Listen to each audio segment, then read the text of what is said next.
CCLX ang Cebu-Cordobal Expressway, tatak Duterte. Kaya po mga kabayan, napakalakas ni dating Pangulong Duterte and even Sara Duterte dito sa Cebu.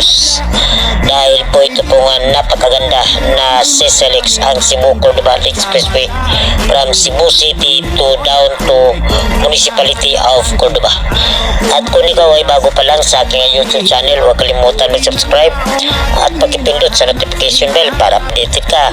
Let's go! Ako na ang tunay na agila sa buong Pilipinas, siya'y aking ipapakilala. Ito na Inday Sara, here she comes. Duterte! Ito na Inday Sara, here she comes. Duterte! Di tayo pababayaan, bayan ay aalagaan. Ito na Inday Sara, here she comes. Duterte! Duterte apelyido, pangalan Inday Sara. Minamahal, tinatangkilik siya ng Pilipinong masa. Mismong ako ang patunay at aking nasaksihan nang siya'y aking makasama sa buong kapuluan. Mas mahalaga sa kanyang sarili, pagmamahal sa kanyang kapwa.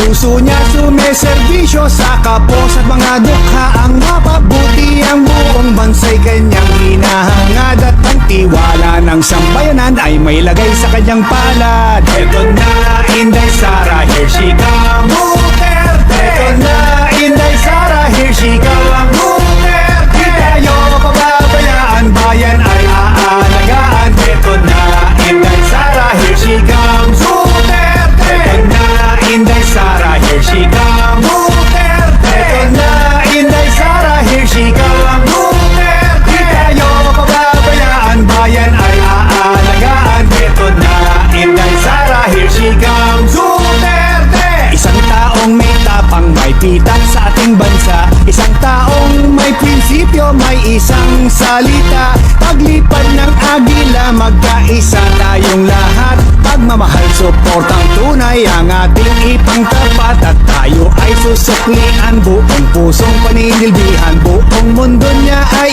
iikot para sa buong bayan. Sa hamon ng kinabukasan, tayo'y nasa likuran. At umasa kang si Inday Sara nasa harapan. Ito na Inday Sara, here she comes. Duterte! Ito na Inday Sara, here she comes. Duterte! Di tayo pababayaan, bayan ay aalagaan. Ito na Inday Sara, here she comes. Duterte! Ito na Inday Sara, here she comes. Duterte!